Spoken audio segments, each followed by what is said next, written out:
Hello, everybody. This is Reverend Don Lewis coming to you from the beautiful metaverse and more specifically from beautiful Danville, Illinois. And this is Midday with Reverend Don. Welcome. And as you know, if you follow Midday with Reverend Don, you can type your questions or comments directly onto whatever platform you're watching on, and they should show up here in my chat room, and we can talk directly. And hello to Proxones in the chat room. It's good to see you. And as you know, these last few days, well, these last few weeks, I've been talking about leadership and um, politics as relevant to leadership, and also things like Project 2025, the Olympic opening, Christian nationalism, and it's probably time for a different subject. Hello to Arlene in the chat room. But today is not that day. Once again, we're going to be talking about these same things, but in a totally different way. And maybe in a way that may offer some insight that will have occurred to some of you, but not necessarily everyone. And if you notice, our title for today is distraction.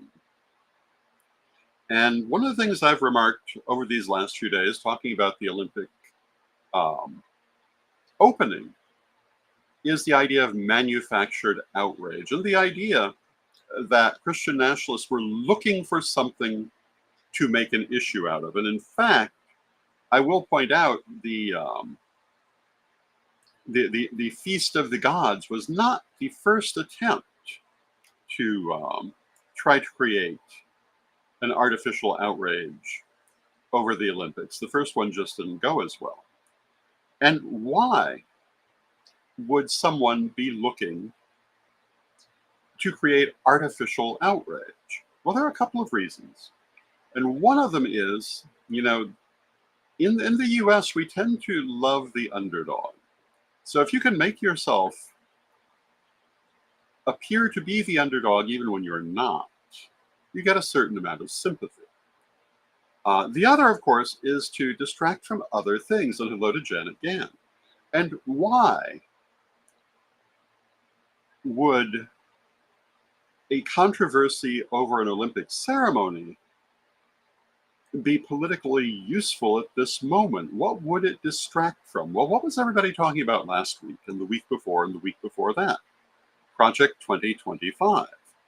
What is everybody talking about now? For the most part, the Olympic opening ceremony.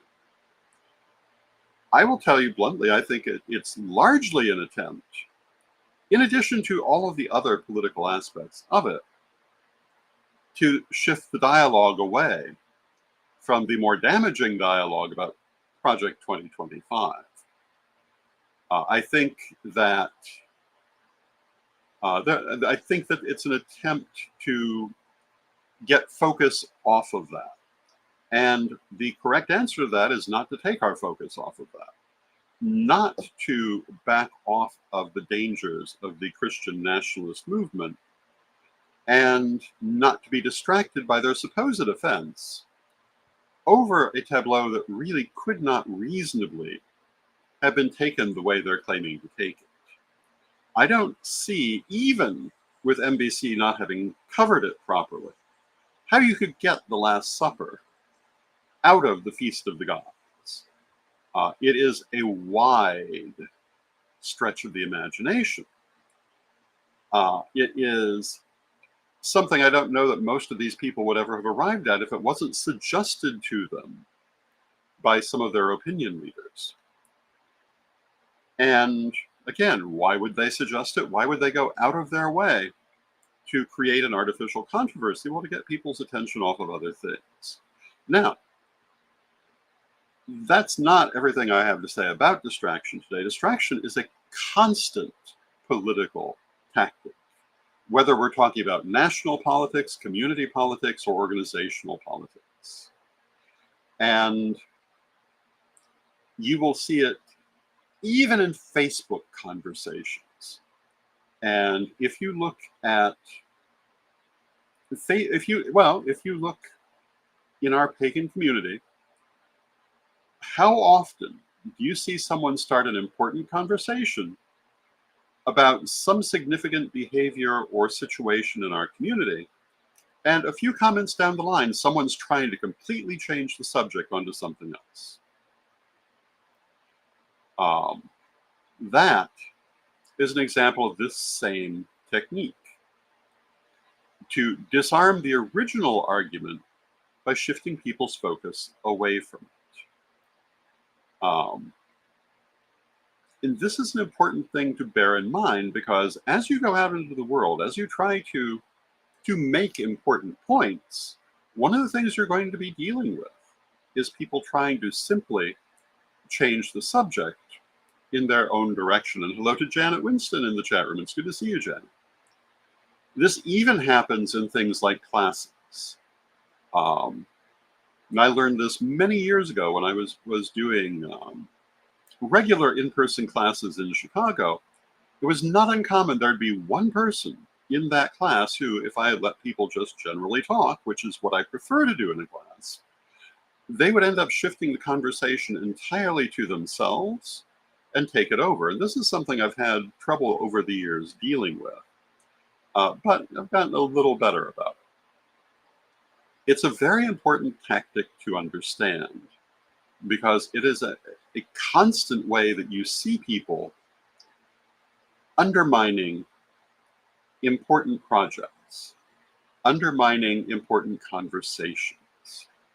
And here, it seems pretty obvious to me that this whole controversy over the Olympic opening is basically to try to distract people from discussing Christian nationalism, and in particular, Project 2025.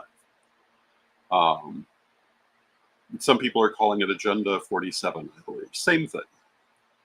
That too is an example of trying to use a name change for distraction. Distraction is a powerful tool, and we must not let ourselves be distracted. And I want to point out to you that in every report that I've done about the Olympic opening, I've always brought it back to these central issues. I've always brought my commentary back to why this is connected to Christian nationalism, why it's still connected to Project 2025, why all these things are the same animal, including the terrorist attack on Paris.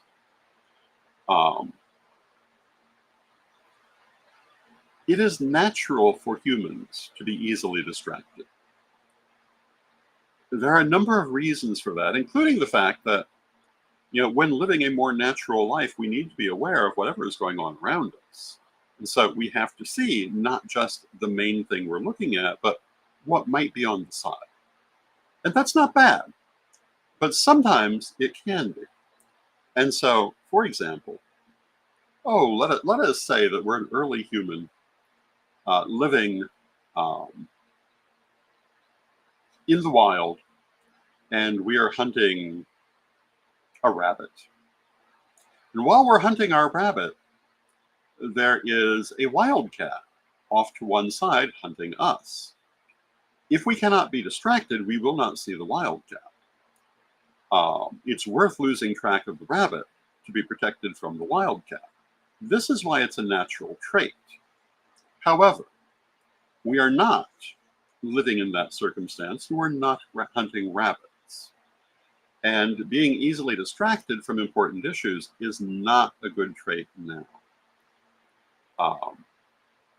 So when we are hunting Project 2025, when we are hunting Christian nationalism, we need not to allow ourselves to be distracted by other spectacles they may try to create to occupy our attention. I will point out to you that during the rise of Adolf Hitler in Germany, after his election, one of the ways that he managed to seize absolute control of the government was the Reichstag fire.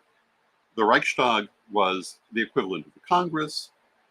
There was a devastating fire that was blamed on the Nazi Party's political enemies and used as an excuse to basically seize greater control of the state. And of course, today we know they did it themselves. It was a distraction.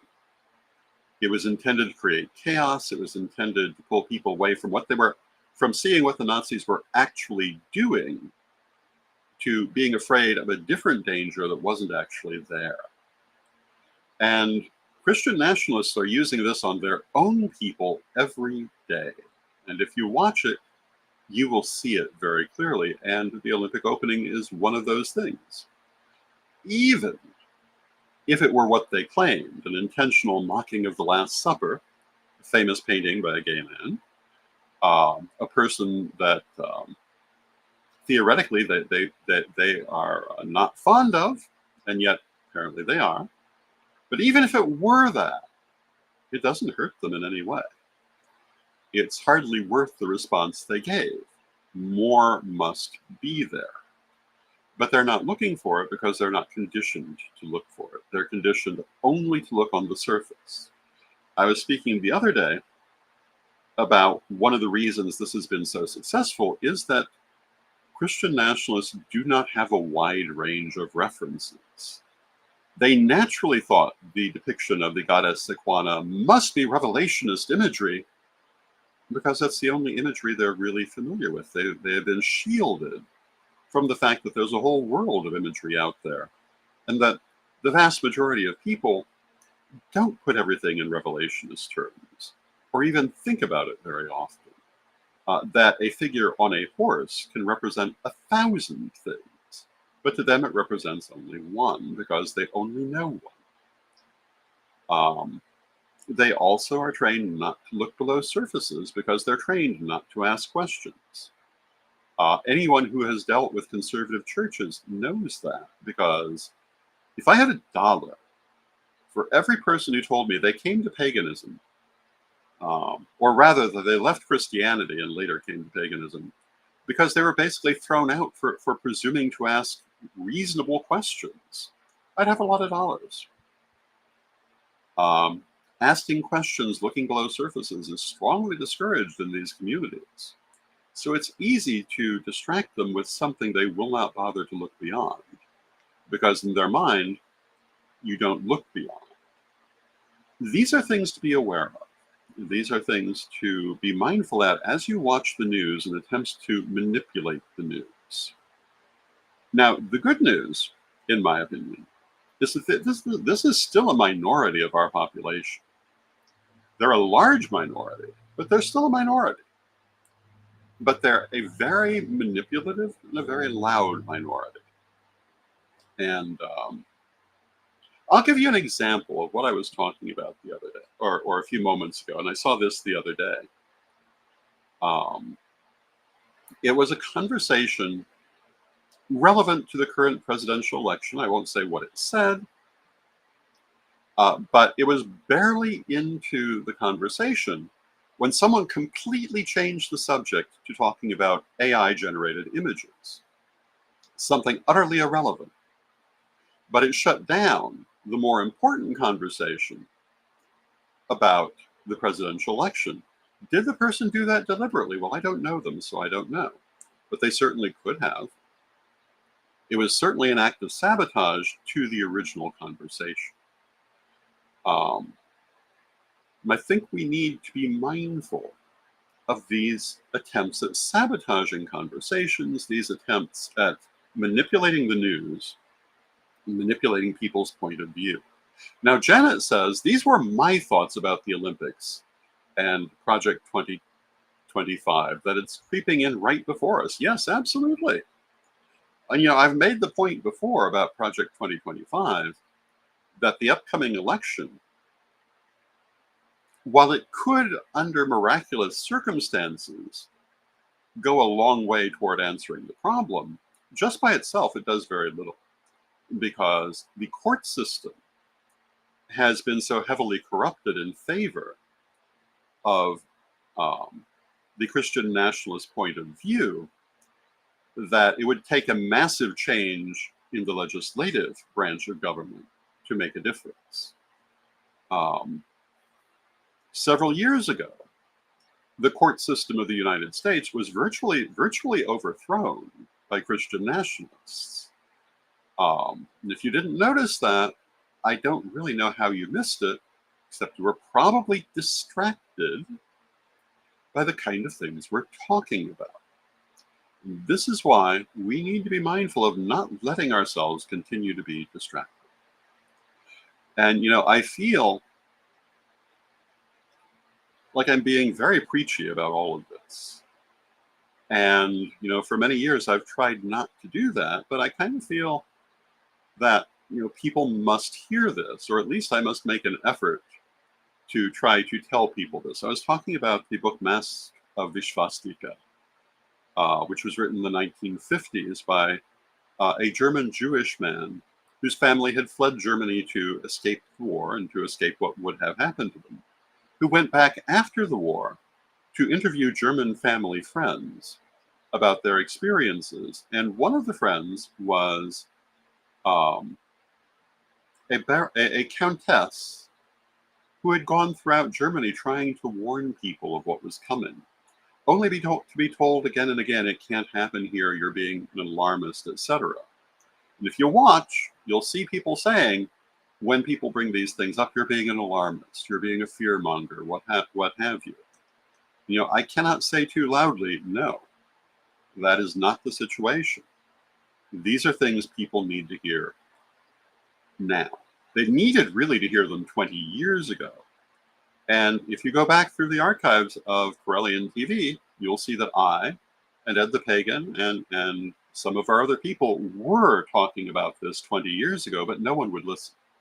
And if you go back and look at the comments to some of those videos, for example, dealing with Patrick McCullum and his fight with the prison system, where I deliberately pointed out the tie-in to this movement, which was on the rise, and why we needed to be mindful of it.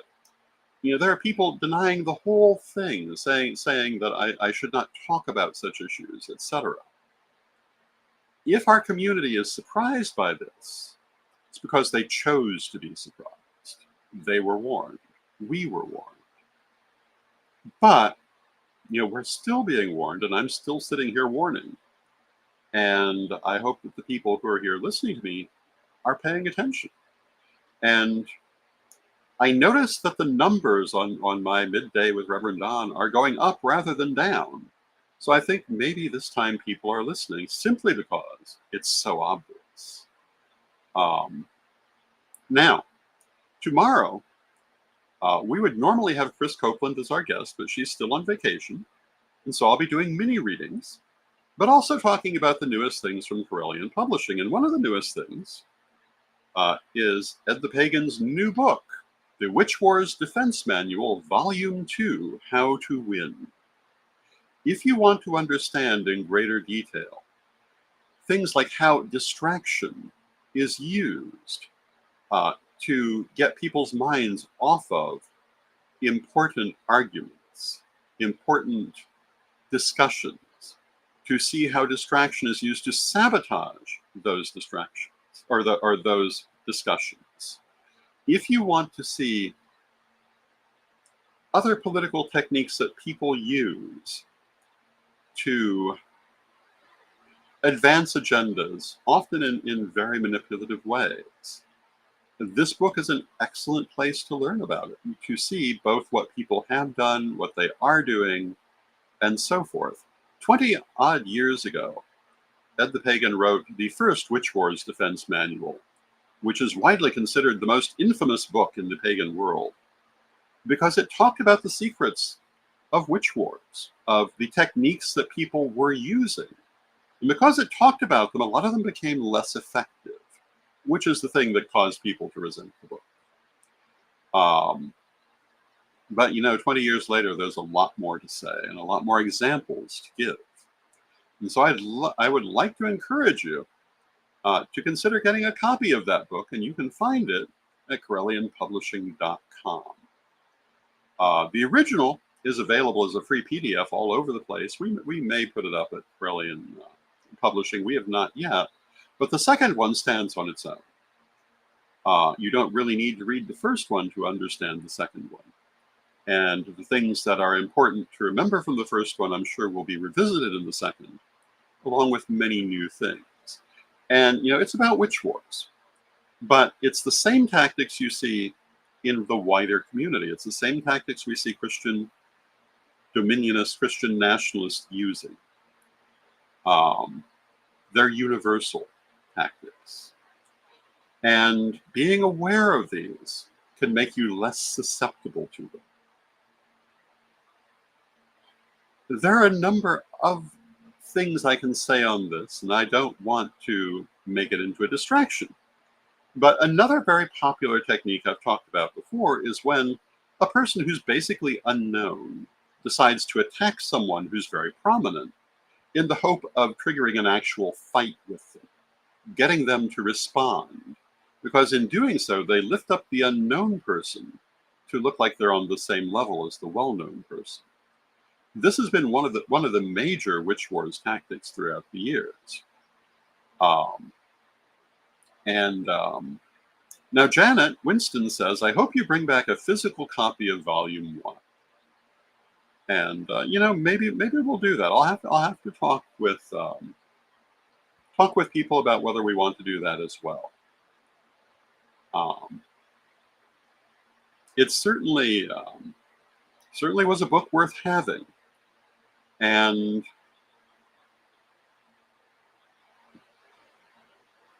it's certainly a book that influenced the community. And you'll notice that the prevalence of witch wars went down greatly after the publication of that book, because many of the common tactics people were now consciously aware of and no longer falling for. But since then, other tactics have come in, and it's good to be aware of them. Now, Arlene asks, what have the ancestors been saying about this? And, I'm sure they're going to have more to say, and as you may know, come Labor Day weekend, there is a regional illustration in Buffalo where there will be oracles from the ancestors. But in general, throughout my entire life, the ancestors have spoken about this conflict, and it's eventually coming to a head. I actually had thought it was going to come to a head 20 years ago, but I also used my magic and my various abilities to try to delay it. And I feel that to some extent I was successful. I don't feel it's still possible. But yes, I don't see us escaping this conflict because it simply is there. And hello to Jade in the chat room. It's good to see you. Hello to Lolan in the chat room. It's good to see you. And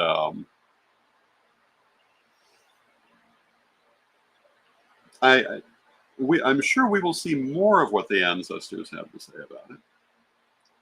But I'm sure that one of the things that they would agree with is that we must be prepared. We must remember that this is there and not be distracted by other shiny things. There's that famous movie, Up, which has the dog with the little talking machine. And the famous scene where he's saying something important I don't remember, and then suddenly goes, squirrel. Humans are all too likely to do exactly that. They're very easy to distract with shiny objects. This is a bad moment to be distracted. We need to keep our eye on what's happening, though we need to be as active as we can be in preventing what is happening. And we need to bear in mind, one election won't do it. We need, and though I'm no longer in charge of any 501c3 institutions, I'm still involved in many. And I'm certainly still an archpriest of the Correllian tradition, still one of the first priesthood of the Correllian tradition. So I'm not going to endorse any political candidate or any political party. But it should be kind of obvious the views that I oppose. And I cannot too strongly oppose Project 2025. And I think we need to be mindful of voting against anyone who does stand for that.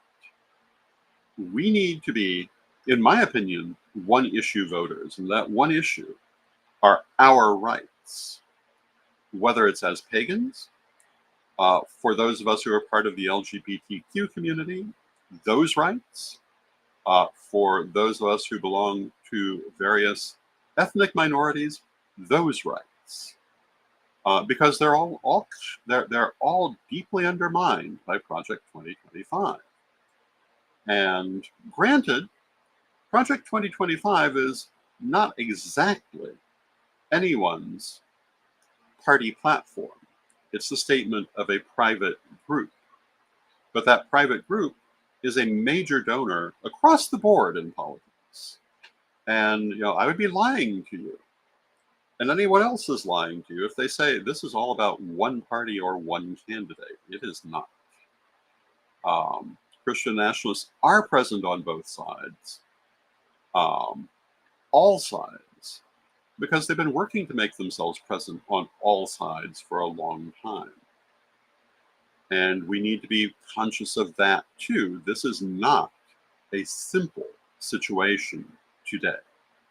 20 years ago, yes, 20 years ago, it was a much simpler situation. 10 years ago, it was still a much simpler situation. It's not simple now. It's not a matter of casting one vote. It's not a matter of one election. It's not even a matter only of elections at all, because there are so many things that have already been done to put this in power that must now be undone if we are to avoid the worst manifestations of it. And Arlene says, I remember that preacher Mary interviewed saying that no one but Christians should be teaching children. And yes, that's part of the issue. That is certainly their intention. One of the things about Project 2025 I find interesting is that it says all the quiet parts out loud, which tells you how confident they are, having largely dominated the judicial system, that they can now put these things in effect. They used to be very quiet about their ultimate goals. They're now very outspoken about it. It used to be people would say, who knew, no, this is where they're going. And they would say, oh no, we would never do that, and people would buy that. Now they've been very blunt. And there is a saying from a wise woman that people will tell you who they are, and you should listen to them. And Christian dominionists, Christian nationalists have told us who they are. The so-called Heritage Foundation, which is the heritage of someplace other than here, have told us who they are. We must listen, or we will be spending a long time underneath their yoke, because that is their intention, and they've made it clear. They have said it. We cannot simply ignore it. The idea that only Christians should be teaching children, and what will they teach them? A very narrow frame of view. What did we start this conversation today about?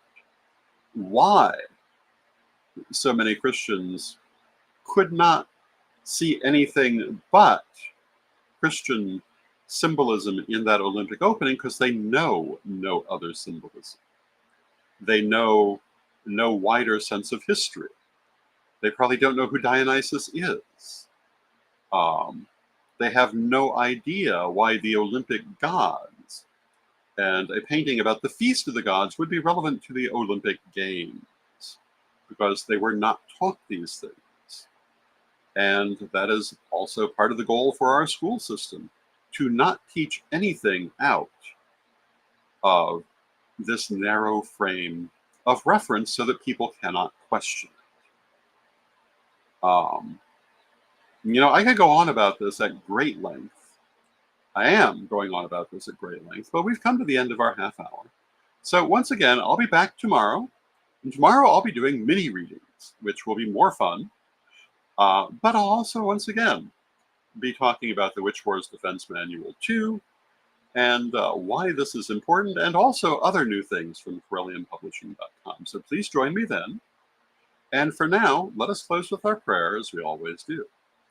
Divine Mother Goddess, Divine Father God, beloved ancestors, we ask you to help us to keep our eyes open, to help us not to be distracted by shiny squirrels, to help us not to have our senses dulled by constant chaos intended to distract our attention, but help us to keep our minds focused on our important goals, whether in the wider world or in our personal lives. Help us to stay focused. Beloved Mother Goddess, beloved Father God, beloved ancestors, we thank you with great love. And knowing you are always with us from respect, we thank you for your presence. May you be blessed now and always. I thank you for your presence. May you be blessed now and always. And I'll see you